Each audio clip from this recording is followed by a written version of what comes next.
Everyone, I really hope you are doing great. आज हम लोग स्टार्ट करेंगे Hindu adoption and maintenance act. बहुत ही छोटा सा एक्ट है, 30 सेक्शंस है। ज्यादा समय मैं नहीं लूंगी आपका, लेकिन आप लोगों को ये एक्ट एग्जॉस्टिव तरीके से आसानी से समझ में आ जाएगा कि आप लोग इसके दिए हुए जो प्री के क्वेश्चंस हैं वो आप आसानी से अटेम्प्ट कर सको। ऑब्वियसली मेंस के लिए तो नहीं रेलेवेंट है ये सेशन, लेकिन प्री के लिए आपका अच्छे से काम हो जाएगा। तो सबसे पहले हम इसे शुरू करते हैं। इसका एक्ट नंबर जो है वो है 78, एक्ट नंबर 78 ऑफ 1956। ये इसका एक्ट नंबर है, पहली बात, ठीक है। और इसको असेंट कब मिली थी? तो 21 दिसंबर 1956 को इसको असेंट मिली थी। सेक्शन नंबर 1 वही शॉर्ट टाइटल, एक्सटेंट और कमेंसमेंट के बारे में शॉर्ट टाइटल और एक्सटेंट के बारे में बात करते हैं। और सेकंड जो सेक्शन नंबर 2 में बताया गया वो एप्लीकेशन बताया गया, तो हिंदूज पर अप्लाई होता है। वो वही हम जो पहले पढ़े थे वही सेम चीज है। अगर आप इसे पढ़ोगे तो आपको समझ में आ जाएगा। अगर हिंदू मैरिज एक्ट वाला सेशन नहीं देखा है तो वो भी देख लेना, ठीक है। सेक्शन नंबर 3 जो सबसे इंपॉर्टेंट, कस्टम यूजेज की डेफिनेशन हम पढ़ चुके हैं, तो हमें नहीं लगता कि वो पढ़ना जरूरी है। तभी मैं आपको कह रही हूँ कि अगर आप शुरू कर रहे हो तो जो लेक्चर्स बन चुके हैं ऑलरेडी उनको पहले देख लो, उसके बाद ये पढ़ना, ठीक है। और अगर पढ़ चुके हो तो बहुत अच्छी बात है। सेक्शन नंबर 3 में डेफिनेशंस के बारे में बताया हुआ है, 3B में मेंटेनेंस की डेफिनेशन दी हुई है। तो मेंटेनेंस की क्या डेफिनेशन है? इन ऑल केसेस, हर केस में food, clothing, residence, education, medical attendance and treatment. Maintenance क्यों दिया जाएगा? हम मेंटेनेंस क्यों दे रहे हैं? हम इस वजह से दे रहे हैं ताकि उसका दाना पानी अच्छे से चल सके, वो अच्छा कपड़ा पहन सके, रह सके किसी घर में, उसको एजुकेशन मिले, पढ़ सके, वो मेडिकली मतलब कि वो मेंटली ठीक हो, और उसका ट्रीटमेंट, अगर मान लीजिए कोई बीमारी वगैरह है तो उसका ट्रीटमेंट सही से हो सके। हम इसलिए मेंटेनेंस दे रहे हैं। ये तो हुआ बाकी सारे केसेस में। लेकिन अनमैरिड डॉटर के केस में क्या चाहिए? रीजनेबल एक्सपेंसेस तो चाहिए ही चाहिए। ऐसा नहीं है कि अनमैरिड डॉटर को ये सारी चीजें नहीं चाहिए होगी, ये तो चाहिए ही चाहिए। साथ साथ उसकी शादी में जो खर्चा लगेगा वो भी देना पड़ेगा। साथ साथ अगर अनमैरिड डॉटर है तो उसकी शादी में जो खर्चा लगेगा वो भी आपको देना पड़ेगा। ये होता है मेंटेनेंस। 3C में माइनर के बारे में बता रखा है, तो जिसने 18 साल की उम्र नहीं कंप्लीट करी है वो माइनर है। बहुत ही खुद सी डेफिनेशन है, मतलब छोटी सी डेफिनेशन है, ये तो आपको पता ही होना चाहिए, ठीक है। अडॉप्शन में हमें बता रखा है, सेक्शन नंबर अडॉप्शन के बारे में जब हम आगे बढ़ेंगे, requisites of valid adoption. Requisites का मतलब है रिक्वायरमेंट्स क्या क्या है। जब कहीं रिक्विजिट्स वर्ड देख लो तो जैसे रिक्वायरमेंट्स अगर लिखा होता है तो आसानी से समझ में आ जाता है, लेकिन जैसे मैंने बहुत लोगों को देखा है, the students I am teaching, भाई जो लोग थोड़ा सा इंग्लिश में कमजोर है ना, तो उनके लिए क्या है कि ये सारे वर्ड समझना थोड़ा सा मुश्किल हो जाता है। तो इसी वजह से बीच बीच में मैं इसीलिए थोड़ा सा सिंपलेस्ट लैंग्वेज में एक्सप्लेन करने की कोशिश करती हूँ कि अगर थोड़ा सा कोई ऐसा वर्ड भी लिखा हुआ है तो आपको समझ में आए, सेंटेंस फॉर्मेशन समझ में आए कि किस तरीके से। भाई मेंस आंसर राइटिंग में जब तक आपको सेंटेंस फॉर्मेशन नहीं पता, आपको किस तरीके से सेंटेंस फॉर्म करना है, तब तक आप आंसर नहीं लिख सकते। लेकिन आंसर लिखने से भी पहले क्या है, आपके कॉन्सेप्ट्स क्लियर होने चाहिए। जब तक आपके कॉन्सेप्ट नहीं क्लियर होंगे तो सेंटेंस नहीं बनेगा और फिर आप आंसर नहीं लिख पाओगे। हर एक बच्चे की यही प्रॉब्लम होती है मेंस आंसर राइटिंग में कि सेंटेंस बनाना नहीं आ रहा मैम। तो कुछ नहीं, पहले आप अपना कंसेप्ट क्लियर करो, और जितना गंदे से गंदा आंसर आप लिख सकते हो उतना गंदे से गंदा आंसर आप लिखिए। चेक कराइए, और चेक अगर आप मेरे से कराना चाहते हैं तो आप मेरे टेलीग्राम पर उसे भेज सकते हैं, ठीक है। और उससे आप चेक करा सकते हैं, और फिर आप गंदे से गंदा, क्योंकि आप शुरू में आप प्रो नहीं हो सकते ना। अगर आप जीरो से स्टार्ट कर रहे हो और फिर आप ये एक्सपेक्ट कर रहे हो कि आप पहले ही बार में लिखो तो एकदम ऐसे सेटिस्फैक्ट्री आंसर लिख लो, तो वैसा नहीं हो सकता है। गलतियां तो होंगी लिखने में, सेंटेंस भी नहीं फॉर्म होगा। हो सकता है कि आपकी इंग्लिश बहुत अच्छी हो तो भी हो सकता है आप ना लिख पाए। देखो, जो लोग इंग्लिश बैकग्राउंड से नहीं है उनकी तो बात छोड़ दो, और फिर वो इंग्लिश में करना चाह रहे हैं उनकी तो बात छोड़ दो, उन्हें तो समय लगेगा। लेकिन हो सकता है कि समय तो दोनों लोगों को लगेगा, जो इंग्लिश वाले भी हैं, जो इंग्लिश वाले नहीं भी हैं। जो इंग्लिश वाले भी हैं वो भी अच्छे अच्छे नहीं लिख पाते आंसर, ठीक है। लेकिन practice makes man perfect, this is a very nice quote saying, और ये बहुत ही ज्यादा एप्लीकेबल भी है हर एक उस बच्चे पे जो भी तैयारी कर रहा है। आपको मेंस की तैयारी फर्स्ट डे से करनी होती है, प्री की तैयारी आप बाद में 2 महीने पहले शुरू करते हो। जब आपका प्री का नोटिफिकेशन आ जाता है कि अब एग्जाम उस दिन होने वाला है, तो 2 महीने पहले से आपको प्री की प्रिपरेशन करनी होती है। मेंस की तैयारी पहले दिन से होती है। इस वजह से हर एक चीज इस तरीके, जैसे मैंने इस वजह से ये बात बताई कि रिक्विजिट का मतलब रिक्वायरमेंट होता है, ताकि जब आप लिखें अपने मेंस आंसर राइटिंग में तो रिक्वायरमेंट की जगह आप रिक्विजिट लिखें। ये उन लोगों के लिए नहीं था जिन्हें इंग्लिश आती है, जिन्हें इंग्लिश में थोड़ी सी प्रॉब्लम है, ये उनके लिए था, ठीक है। इस वजह से मैंने थोड़ा सा टॉपिक से हम भटक गए, हम मेंस आंसर राइटिंग पे बात करने लगे। चलो ठीक है, मेंस राइट में हम कभी और बात करेंगे, अभी पहले हम रिक्वायरमेंट्स देख लेते हैं, हमें क्या चीजें नेसेसरी है वैलिड अडॉप्शन के लिए अगर हमें अडॉप्शन करना है। तो पर्सन जो अडॉप्ट कर रहा है उसकी क्या कैपेसिटी होनी चाहिए अडॉप्ट करने की। सेक्शन नंबर 7 में मेल के बारे में और सेक्शन नंबर 8 में फीमेल के बारे में बता रखा है। कहा है कि मेजर होना चाहिए, साउंड माइंड का होना चाहिए, और अगर मेल अडॉप्ट कर रहा है तो वाइफ की कंसेंट होनी चाहिए, अगर फीमेल अडॉप्ट कर रही है तो हस्बैंड की कंसेंट होनी चाहिए। दोनों स्पाउसेस की कंसेंट होगी तभी बच्चे को अडॉप्ट कर पाओगे, अन्यथा आप नहीं कर पाएंगे। हाँ, लेकिन कुछ ऐसे सर्कमस्टांसेस है जहां पर आपको जरूरत नहीं है किस बात की, कंसेंट लेने की। कौन से ऐसे सर्कमस्टांसेस है? हस्बैंड्स कंसेंट, हस्बैंड का कंसेंट नेसेसरी नहीं है। कब? जब उसने वर्ल्ड रेनाउंस कर दिया है, त्याग दिया है, वो सन्यासी हो गए हैं, तो अलग की बात है, तो आपको जरूरत नहीं है। Hindu, he ceases to be a Hindu, मतलब कि वो कन्वर्ट हो गए हैं किसी और रिलीजन में, तो भी आपको लेने की जरूरत नहीं।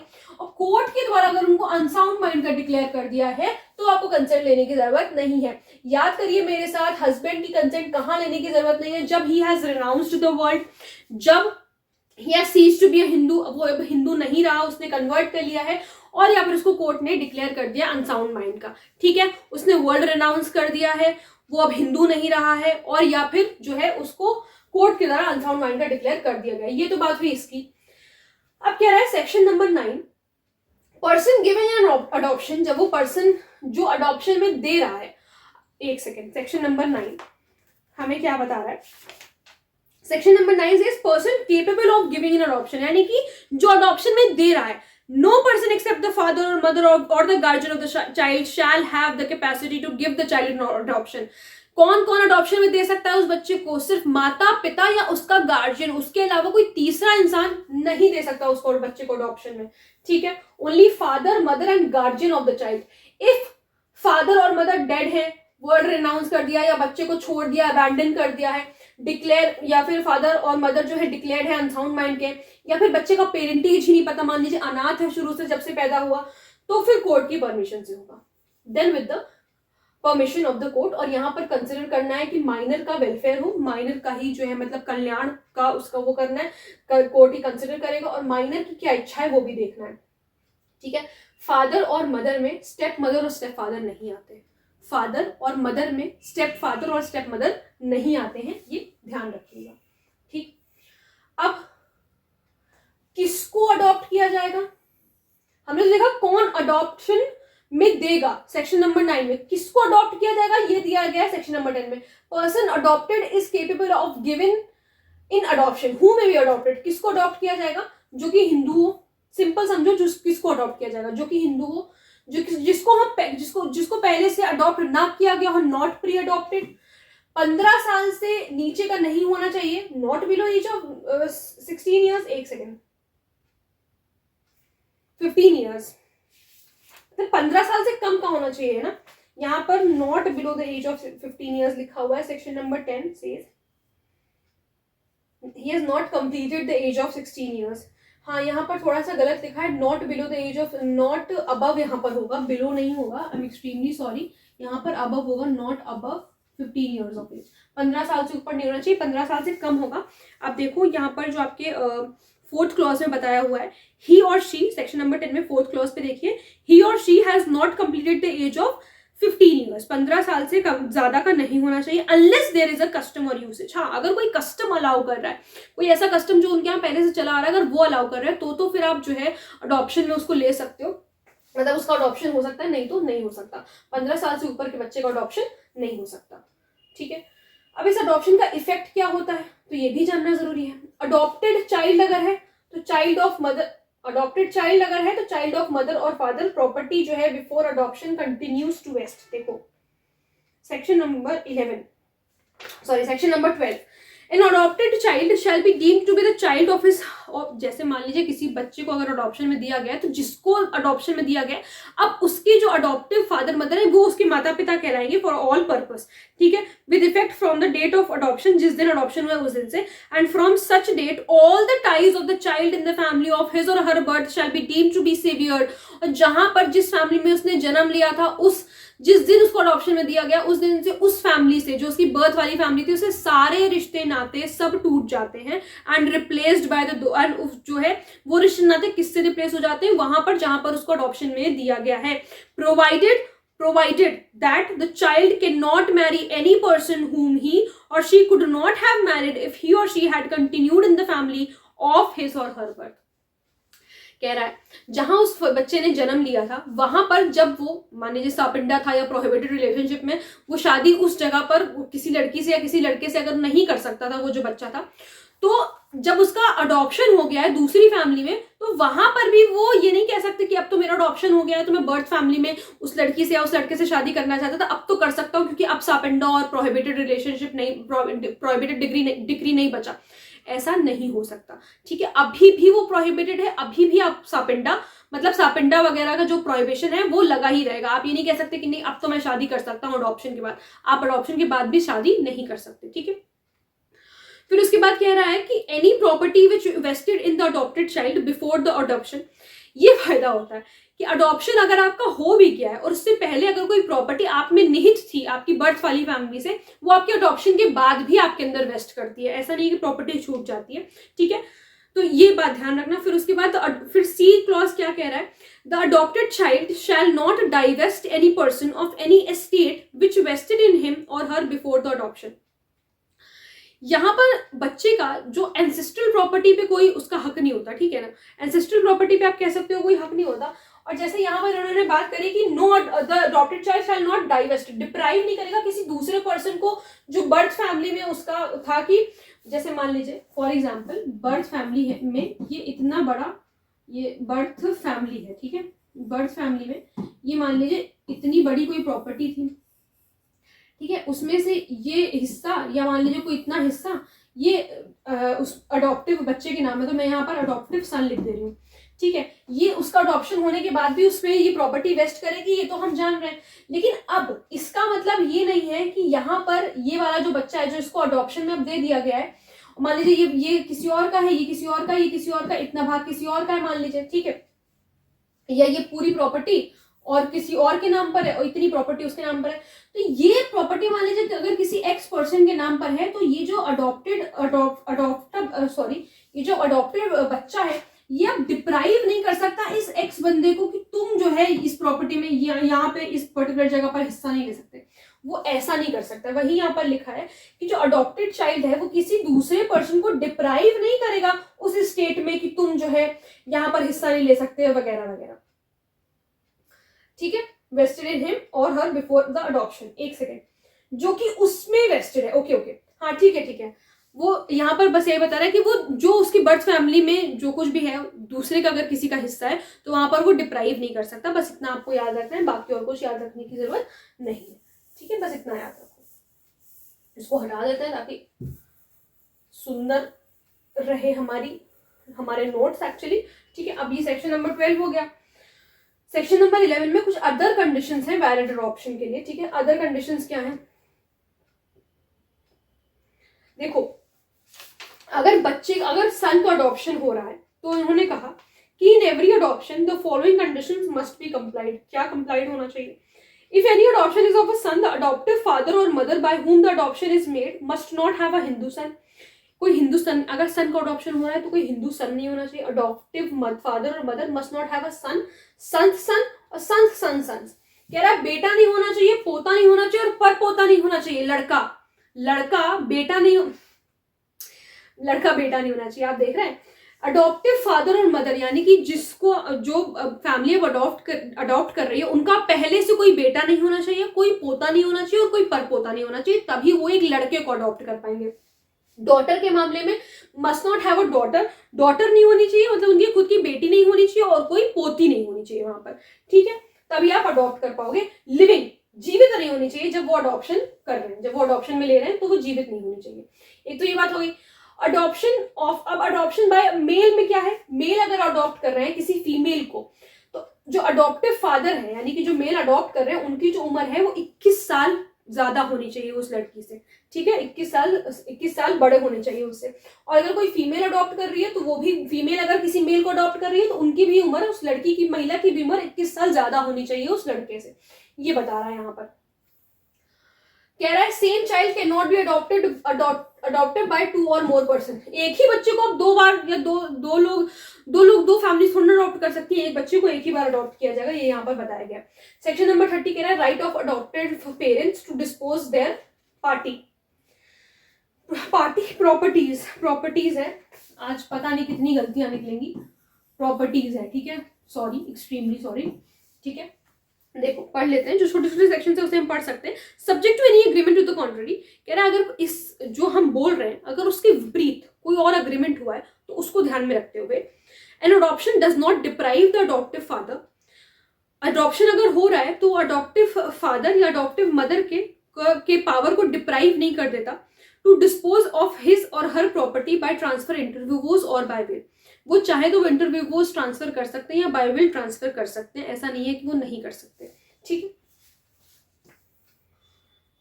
Section number 14 determination of adoptive mother, determination के बारे में बताया गया। तो क्या है, where a Hindu who has a wife living adopts a child, ठीक है, हिंदू जिसकी एक बीवी है, लिविंग है, एक बच्चा अडॉप्ट करता है, she shall be deemed to be the adoptive mother, तो वो अडॉप्टिव मदर मानी जाएगी, लिविंग वाइफ है, अडॉप्टिव मदर मानी जाएगी। Where an adoption has been made with the consent of more than one wife, मान लीजिए 2 बीवियां थी, एक बीवी दूसरी बीवी, तो इन्होंने क्या कहा, जब मोर देन वन वाइफ है तो senior most in marriage among them shall be deemed to be the adoptive mother, तो अडॉप्टिव मदर कौन होगी, जो सीनियर है, जो बड़ी है, बड़ी का मतलब सीनियर एज में बड़ी नहीं है, मतलब जिससे पहले शादी हुई है, मान लीजिए फर्स्ट से पहले शादी हुई थी, सेकंड से दूसरी शादी हुई थी, तो जिससे पहले शादी हुई है वो अडॉप्टिव मदर होगी उस बच्चे की, ये नहीं होगी, ये स्टेप मदर कहलाएगी, जो जिससे बाद में शादी हुई है वो स्टेप मदर कहलाएगी, जिससे पहले शादी हुई है वो अडॉप्टिव मदर कहलाएगी। Where a widower or a bachelor adopts a child, मान लीजिए कोई जिसकी वाइफ नहीं है या कोई बैचलर है जिसकी शादी नहीं हुई, वो अगर बच्चा अडॉप्ट करते हैं, any wife whom he subsequently marries shall be deemed to be the step mother, bachelor ने अगर अपॉइंट किया है और उसके बाद वो शादी अपॉइंट किया, देखो बैचलर ने अगर अडॉप्ट किया उसके बाद अगर वो शादी करता है तो वो स्टेप मदर हो जाएगी बच्चे की, सब्सिक्वेंटली जब मैरी करता है तो स्टेप मदर हो जाएगी, वैसा ही same goes with the widower also, ठीक है, देखो यहाँ पर लिखा हुआ है।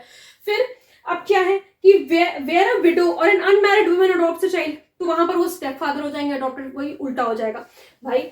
मेल के मामले में जो अगर उनकी बीवी अगर दोबारा वो विडोवर अगर दोबारा शादी करता है, अगर बैचलर सब्सिक्वेंटली मैरी करता है तो स्टेप मदर हो जाएगी जो बीवी आएगी, और मदर मान लीजिए कि बैचलर है, कोई बैचलर या विडो, कोई मतलब मान लो कि फीमेल बैचलरेट आई गेस कहते हैं, यहाँ पे बैचलर गलत लिखा हुआ है, विडो है अगर, तो वहां पर अगर वो सब्सिक्वेंटली मैरी करते हैं तो जो लड़का होगा, जो उनका पति होगा, वो स्टेप फादर हो जाएगा, ठीक है।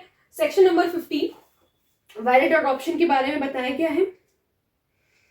Valid adoption not be cancelled, कह रहा है no adoption which has been validly made can be cancelled, इसको कैंसिल नहीं किया जा सकता अडॉप्टिव फादर या अडॉप्टिव मदर के द्वारा या फिर किसी दूसरे पर्सन के द्वारा, nor can the adoptive child renounce his or her status as such and return to the family of his or her birth, ना वो खुद कैंसिल कर सकते हैं, ना ही वो बच्चा जिसको अडॉप्ट किया गया ना वो अपनी फैमिली में रिटर्न हो सकता है। भाई अभी हमने पढ़ा था कि सारे रिश्ते नाते टूट जाते हैं, उसके बाद आप दोबारा अपनी बर्थ फैमिली में नहीं जा सकते। Section number 15 is an important section. Section number 16 कह रहा है presumption as to registered document relating to adoption, तो मान लीजिए अगर किसी ने रजिस्टर्ड डॉक्यूमेंट वो पेश कर दिया है कि अडॉप्शन के पर्टिकुलर डॉक्यूमेंट से, तो कोर्ट ऐसा शायद प्रिज्यूम कर लेती है कि वैलिड अडॉप्शन हुआ है, ठीक है। सेक्शन नंबर 17 में प्रोहिबिशन ऑफ सर्टेन पेमेंट्स के बारे में बताया गया, तो कह रहा है कोई पेमेंट या कंसिडरेशन नहीं दिया जाएगा अडॉप्शन के लिए कि बच्चा ले रहे हैं तो पैसा दे रहे हैं, इस तरीके का कोई काम नहीं होगा। अगर ऐसा करते हैं तो 6 महीने का जो है इम्प्रिजनमेंट है या फाइन है या दोनों चीजें, और नो प्रोसिक्यूशन। यहाँ पर इस पर्टिकुलर सेक्शन में अगर आपको प्रोसिक्यूशन लेकर के आना है, केस करना है, तो प्रीवियस सैंक्शन चाहिए होगा स्टेट गवर्नमेंट का, ये बहुत नेसेसरी है, याद रखिएगा कि अगर इसमें अगर आपको केस करना है तो प्रीवियस सैंक्शन चाहिए होगा स्टेट गवर्नमेंट का। अब मेंटेनेंस के बारे में बता रहा है सेक्शन नंबर 18 में, मेंटेनेंस ऑफ वाइफ, तो हस्बैंड जो है वो एंटाइटल होता है अपनी वाइफ को मेंटेन करने का, ये उसका धर्म है कि वो अपनी वाइफ को मेंटेन करे जब तक वो जिंदा है, ठीक है। हिंदू वाइफ अगर सेपरेटली रह रही है और मेंटेनेंस वो मांग सकती है कब, जब हस्बैंड डेजर्ट कर गया है, भाग गया है, वो क्रूरटी करता है, दूसरी बीवी के साथ रह रहा है, कीप्स कॉन्क्यूबाइन, कॉन्क्यूबाइन का मतलब होता है जैसे रखेर टाइप का जो रखते हैं, कोई दूसरी लेडी रखना बेसिकली। अगर मेरा शब्द गलत लगा हो तो मैं extremely sorry, but this is the most fluent way जहाँ से जिस तरीके से समझाया जाता है, कोई दूसरी लड़की रखना या औरत रखना या दूसरे रीजन में कन्वर्ट हो गया या फिर कोई दूसरा कॉज है, फिर भी जो है वाइफ मेंटेनेंस मांग सकती है, ठीक है। Hindu wife not entitled to separate residence and maintenance if she is unchaste, मतलब कि कैरेक्टर अच्छे कैरेक्टर की अगर वो महिला नहीं है या फिर वो किसी दूसरे रिलीजन में अगर वो कन्वर्ट कर गई है तो वो मेंटेनेंस नहीं ले सकती। कब वो हिंदू वाइफ मेंटेनेंस नहीं ले सकती? जब she is unchaste or she has converted to any other religion, किसी और रिलीजन में वो कन्वर्ट हो गई है। Section number 19, maintenance of widowed daughter in law. Daughter in law के हस्बैंड की, मतलब डॉटर इन लॉ के हस्बैंड की अगर डेथ हो गई है, अगर वो विडोड हो गई है, विडो हो गई है, तो कौन मेंटेन करेगा? फादर इन लॉ मेंटेन करेंगे, ससुर जी मेंटेन करते हैं। If she is unable to, अगर वो मेंटेन खुद को नहीं कर सकती है तो उसकी खुद की कोई प्रॉपर्टी नहीं है और उसके माता पिता से या मदर्स हस्बैंड से, फादर या जो है हस्बैंड फादर या मदर्स स्टेट से कुछ भी जो है उसको वहां से भी उसको कुछ नहीं मिलना है, मतलब बेसिकली वो मायके पक्ष से भी कमजोर है, तो यहाँ पर फादर इन लॉ की ड्यूटी होती है। एक लाइन में पूछा जाता है कि कौन जो है करेगा, तो फादर इन लॉ करेंगे। और सन या कोई बच्चे का भी कोई स्टेट वगैरह नहीं है, कोई संपत्ति वगैरह नहीं है, तो फादर इन लॉ की ही ड्यूटी है उसको मेंटेन करने की। बट ये सारी चीजें होनी चाहिए तभी जो है फादर इन लॉ मेंटेन करेंगे, अन्यथा अगर रिसोर्सेज हैं तो फिर वो मेंटेन नहीं करेंगे। मेंटेनेंस ऑफ चिल्ड्रन एजेड जो है थोड़े से पेरेंट्स की उम्र ज्यादा हो गई है, तो हिंदू जो है वो बाउंड होता है मेंटेन करने के लिए, चाहे लेजिटिमेट बच्चा हो चाहे इलेजिटिमेट बच्चा हो, उससे कोई फर्क नहीं पड़ता, मेंटेन करना पड़ेगा एजेड पेरेंट्स को। और जो अनफर्म पेरेंट्स है, सॉरी इनफर्म पेरेंट्स हैं उनको, ये यू जैसा लग रहा है ना, ये ऐसे इनफर्म पेरेंट्स हैं, उनको भी जो है आपको मेंटेन करना पड़ेगा। माइनर चाहे तो लेजिटिमेट है चाहे इलेजिटिमेट है, can claim maintenance till minority, यानी जब तक 18 साल के नहीं हो जाते तब तक आप मेंटेनेंस क्लेम कर सकते हो। एजेड और इनफर्म पेरेंट्स है या अनमैरिड डॉटर है तो मेंटेनेंस मांग सकते हैं till they are unable to maintain themselves. देखो एजेड और इनफर्म पेरेंट्स तो भाई मेंटेनेंस ले सकते हैं जब तक वो खुद को मेंटेन नहीं कर पा रहे, मान लीजिए अगर ठीक हो गए हैं तो फिर तो कोई जरूरत नहीं है। लेकिन अनमैरिड डॉटर कि मान लीजिए जैसे शादी हो गई तो फिर वहां पर उसको मेंटेनेंस की, फादर से फिर मेंटेनेंस की कोई जरूरत नहीं है, वो हस्बैंड उसको मेंटेन करेगा, यही कहा जाता है, ठीक है। Parent includes childless step mother, parent में चाइल्डलेस स्टेप मदर भी आती है। चाइल्डलेस स्टेप मदर का मतलब ये है कि कोई सौतेली माँ है और अगर उसका कोई बच्चा नहीं है तो फिर आपको जो है उसको मेंटेन करना होगा, ठीक है, यहाँ पर ये कहा गया। एक केस है MST Samubai and others versus Shaji Maganlal, the high court of Andhra Pradesh का ये केस है।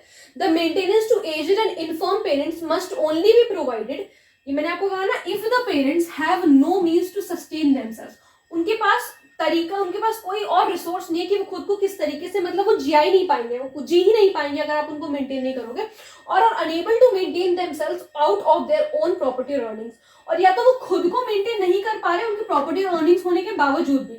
सो we can infer that if the old parents have enough mean, समझिएगा मेरी बात को, अगर जो बूढ़े माँ बाप हैं अगर उनके पास इनफ मीन है, इतने रिसोर्सेज है कि वो खुद को मेंटेन कर सकते हैं, तो obligation of children to maintain them can be relaxed. तो फिर ये जो ऑब्लिगेशन, जो ड्यूटी है ना बच्चों की, इसको रिलैक्स किया जा सकता है। ऐसे फिर आप जबरदस्ती, अगर आप मेंटेन कर सकते हो खुद को तो फिर आप बच्चों से मेंटेनेंस अपने नहीं मांग सकते, बेसिकली आप कोर्ट में जाकर के क्लेम नहीं कर सकते हो, ठीक है।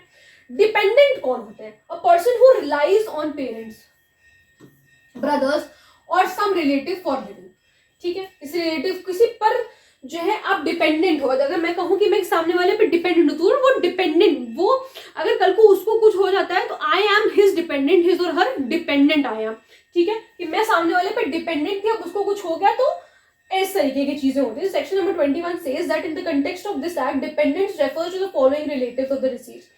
क्या होने चाहिए? A father, a mother, a widow who has not remarried, a minor son, grandson or great grandson with predeceased father and grandfather provided he has not been able to obtain maintenance from any other source, किसी दूसरे source से जो है उसको maintenance ना मिल पा रहा हो। अनमैरिड डॉटर, ग्रैंड डॉटर और ग्रेट ग्रैंड डॉटर, ठीक है, एक बेटी है जिसकी शादी नहीं हुई है, पोती है, पर पोती है, विद प्रीडिसीज्ड फादर, उसके फादर पहले से ही नहीं है, or grandfather, provided she has not been, वहां वो भी जो है किसी और सोर्स से किसी को मेंटेन नहीं कर पा रही। हालांकि ये पूछा नहीं जाता, डिपेंडेंट वाला पूछा नहीं जाता, बस हेडिंग याद रखना। A widowed daughter who has not been able to obtain maintenance कहीं से from the estate of her husband, एक ऐसी महिला, एक ऐसी लड़की, बच्ची जो कि विडोड है, अब वो विडो है, उसका पति नहीं रहा है, वो पति के एस्टेट से खुद को मेंटेन नहीं कर पा रही, ना चिल्ड्रन के, और फ्रॉम हर इन लॉज किसी भी तरीके से, किसी भी स्टेट से, किसी की भी संपत्ति से खुद को मेंटेन नहीं कर पा रही, तो भी विडोड डॉटर इन लॉ या widowed granddaughter in law who has not been able to obtain maintenance from any other sources, तो ये सब डिपेंडेंट कहलाते हैं। इलेजिटिमेट माइनर सन और इलेजिटिमेट अनमैरिड डॉटर। अब जितना बड़ा आपके उसमें लिखा हुआ है वो अगर आप इससे पढ़ोगे तो आपको बेहतर तरीके से ज्यादा समझ में आएगा, ठीक है। Section number 22 maintenance of dependents के बारे में बताता है। तो मेंटेन किया जाता है by deceased heirs who would inherit his or her property. जो उसकी प्रॉपर्टी इनहेरिट करेंगे वो भाई मेंटेन करें, ठीक है, आउट ऑफ हिज एस्टेट। वे डिपेंडेंट गेट नो शेयर, तो जहां पर उनको शेयर नहीं मिला तो विल या सक्सेशन से मामला चलता है। They will be maintained by the person who takes over state. जिसके पास स्टेट जाएगी, जिसके पास संपत्ति जाएगी वो मेंटेन करेगा, ठीक है। If multiple person take over the property, each person is liable to maintain। मान लीजिए X पर्सन के पास, Y पर्सन के पास, Z पर्सन के पास अगर प्रॉपर्टी जा रही है तो जिसके पास जितनी प्रॉपर्टी गई उस हिसाब से वो मेंटेन करेगा। हर एक बंदा लाइबल है मेंटेन करने के लिए। ये नहीं कह सकता कि Z पर्सन ये नहीं कह सकता कि मेरे पास प्रॉपर्टी गई तो है लेकिन मैं मेंटेन नहीं करूंगा, वो करेगा। ऊपर जो डिपेंडेंट्स के ये इन लोगों को मेंटेन किया जाएगा, ठीक। कौन कौन किस तरीके से मेंटेन करेगा वो यहां पर बता रखा है सेक्शन नंबर 22 में, ठीक। Amount of maintenance according to their share in the property. मैंने आपको कहा ना, जितना जिसको शेयर मिला है, किसी को हाफ मिला है, किसी को 1/4 मिला है, तो जिसको हाफ शेयर मिला है वो उतना मेंटेन करेगा, जिसको 1/4 मिला है वो उस प्रोपोर्शन में मेंटेन करेगा, ठीक है। If dependents get any share they won't be liable to maintain. अब मान लीजिए ये जो ऊपर डिपेंडेंट्स बता रखे हैं, अगर इन लोगों को उस डिसीज्ड की प्रॉपर्टी से कुछ भी शेयर मिलता है तो फिर कोई भी दूसरा बंदा इनको मेंटेन नहीं करेगा। अगर मान लीजिए कि इन डिपेंडेंट्स को जो यहां पर बता रखे हैं सेक्शन नंबर 21 में, अगर इनको कोई भी शेयर मिलता है उसकी प्रॉपर्टी में से, डिसीज्ड की प्रॉपर्टी में से, तो फिर इनको कोई भी मेंटेन नहीं करेगा। ये खुद को मेंटेन करने में सक्षम होते हैं, ऐसा मान लिया जाएगा, ठीक है। तो अब डिपेंडेंट्स का मतलब समझ में आ गया कि जैसे मान लीजिए कोई बंदा खत्म हो गया है, किसी की डेथ हो गई है, तो उसके ऊपर आश्रित जितने लोग हैं, उसके फादर हो सकते हैं, उसकी मदर हो सकती है, जो हम लोगों ने बताया, उसके ऊपर आश्रित जितने लोग हैं वो डिपेंडेंट्स हो जाते हैं। तो सेक्शन नंबर 21-22 में यही बताया गया है कि उन जो डिपेंडेंट्स हैं उनका किस तरीके से होगा निर्वहन।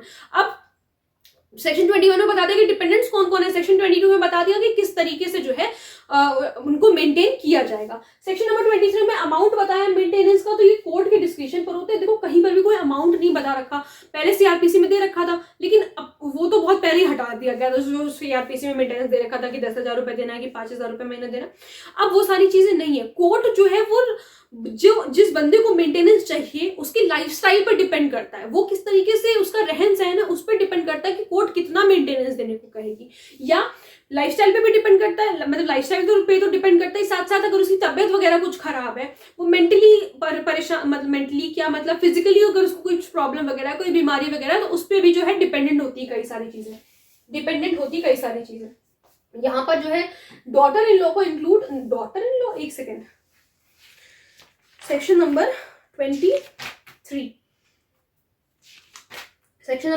Amount of maintenance. तो उन्होंने कहा it shall be the description of the court, ठीक है, कोर्ट के डिस्क्रिप्शन पर होगा, to determine whether any and if so what maintenance shall be awarded under the provisions of this act, and in doing so the court shall have due regard to the consideration set out subsection 2 subsection 3 में as the case may be. In determining the amount of maintenance if any to be awarded to the wife, children और aged और infirm parents under this act regard shall be had to the position and status of the parties. क्या position है, क्या status है party का, reasonable क्या मांगे हैं क्लेमेंट की, reasonable wants of Clement, if the Clement is living separately, जो क्लेमेंट है वो अगर अलग रह रहा है, whether the Clement is justified in doing सो, क्या वो जस्टिफाइड ऐसा करने के लिए, the value of Clements property and any income derived from such property. Clement, देखो क्लेमेंट की प्रॉपर्टी की वैल्यू क्या है और उससे अगर मान लीजिए उस प्रॉपर्टी से कोई इनकम आ रही है तो वो क्या है, ये सारी चीजें देखी जाएंगी।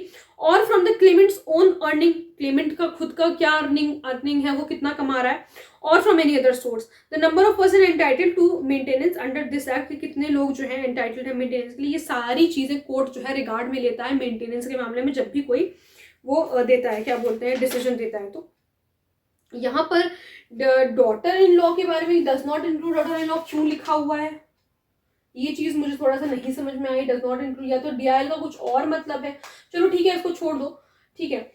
द पोजीशन, ये देखो ये मैंने यहाँ पर ये सारी चीजें लिखी भी हुई है, नंबर ऑफ पर्सन, ये सारी चीजें कोर्ट रिगार्ड में लेता है, ठीक है। ये इस लाइन को, ये जो पर्टिकुलर चीज है इसको हटा दो, ये सारी चीजों कोर्ट रिगार्ड में लेता है, मतलब देखता है, ये सारी चीजों को पहले नोटिस करेगा, उसके बाद जो है कुछ भी करेगा। Section number 24, claimant to maintenance should be a Hindu. Claimant जो क्लेम कर रहा है मेंटेनेंस वो हिंदू होना चाहिए, अन्यथा नहीं मिलेगा, ठीक है, क्योंकि हम Hindu adoption and maintenance act पढ़ रहे हैं। Section number 25 says amount of maintenance may be altered on change of circumstances. Section number 127 CrPC में पढ़ते थे कि ऑल्टरेशन हो सकता है अलाउंस में, तो अगर चाहे तो अगर सर्कमस्टांसेस में कुछ चेंज हुआ है, वही सेम चीज यहाँ पर भी है 25 में भी, कि अगर सर्कमस्टांसेस में कुछ चेंज हुआ है, जैसे मान लीजिए कि पहले तबियत नहीं खराब थी बीवी की, लेकिन अब तबियत एकदम से खराब हो गई है, उसको मान लीजिए कोई बीमारी वगैरह हो गई है, तो वो कोर्ट में एप्लीकेशन लगा करके ऑल्टरेशन करा सकती है कि हमें जो है अपना मेंटेनेंस बढ़वाना है अपने पति से, तो ऐसा किया जा सकता है। मैंने सिर्फ हस्बैंड वाइफ का एग्जांपल दिया। May be altered if any material changes present, कोई अगर मटेरियल चेंज प्रेजेंट है तो। Note the court will not alter it automatically और सुओ मोटो, खुद से ऑटोमेटिकली नहीं कर देगा अपने मर्जी से, और ना सुओ मोटो करेगा, एप्लीकेशन फाइल करनी पड़ेगी। एप्लीकेशन सीआरपीसी में और बीएनएसएस में भी फाइल होती है, और यहाँ पे भी एप्लीकेशन जो है लगानी पड़ेगी। जिसको मेंटेनेंस बढ़वाना है या घटाना है वो लगाया एप्लीकेशन, ठीक। Debts to have priority. Section number 26 important section है। Debt shall have priority over the claims of his dependants for maintenance. जैसे मान लीजिए कोई डिसीज पर्सन है, उसकी मान लीजिए कोई कर्जा वगैरह था उसके ऊपर, तो पहले वो खत्म किया जाएगा, ठीक, पहले वो खत्म किया जाएगा, उसके बाद उसके जो लीगल एयर्स वगैरह होते हैं वो फिर एंटाइटल्ड होते हैं कि जो है मेंटेनेंस वगैरह, जो लीगल एयर्स मतलब मैं गलत कह रही हूँ, जो उसके डिपेंडेंट्स होते हैं फिर उनको जो है मेंटेनेंस दिया जाता है, तब फिर मेंटेनेंस उन्हें दिया जाएगा, पहले उसका कर्जा उतारा जाएगा, वो ज्यादा इंपॉर्टेंट है, ठीक है। पहले कर्जा उतारना इंपॉर्टेंट है, उसके बाद जो है डिपेंडेंट्स को मेंटेन, जब कर्जा पूरा उतर जाएगा तो डिपेंडेंट्स को हम मना नहीं कर रहे, लेकिन पहले कर्जा प्रायोरिटी है। Section number 27 maintenance when to be a charge, तो चार्ज और interest has been created by the will of the deceased. Deceased की विल से होता है ये, by decree of a court by agreement between the dependent and the owner of the estate or portion or otherwise that property is exempted from paying debt। देखो कोई बात हम लोग पढ़ लेते हैं। Section number 27 maintenance when to be a charge, तो कह रहा है dependents claim for maintenance under this act shall not be a charge. वो चार्ज नहीं होगा डिसीज्ड की एस्टेट पर, जो डिसीज्ड की प्रॉपर्टी है, ना ही उसके किसी भी पोर्शन पर, अनलेस अगर उसने कोई विल क्रिएट करी है ऑफ द डिसीज्ड और कोर्ट का कोई डिक्री वगैरह भी आया तो ठीक है, तो चार्ज क्रिएट हो जाएगा, नहीं तो नहीं होगा। By agreement between the dependent and the owner of the estate और पोर्शन और अदरवाइज, ठीक है। Section number 27, section number 28 section वो हेडिंग बेस्ड इंपॉर्टेंस है बस। Section number 28 effect of transfer of property on right to maintenance. कह रहा है where a dependent has a right to receive maintenance out of an estate, जब dependent का right है कि वो रिसीव कर सकता है मेंटेनेंस उसकी प्रॉपर्टी से, उसकी संपत्ति से, एंड सच स्टेट और मतलब उसकी जायदाद से, एंड सच स्टेट और any part thereof is transferred, और मान लीजिए उस स्टेट को ट्रांसफर कर दिया गया या उसका कोई पार्ट ट्रांसफर कर दिया गया, the right to receive maintenance may be enforced against the transferee. इन्होंने ये कहा कि मान लीजिए ए से जो कि आपका लीगल एयर था डिसीज्ड का, वो बी को मेंटेन कर रहा था, इनके डिपेंडेंट को मेंटेन कर रहा था, ठीक है, मेंटेन कर रहा था।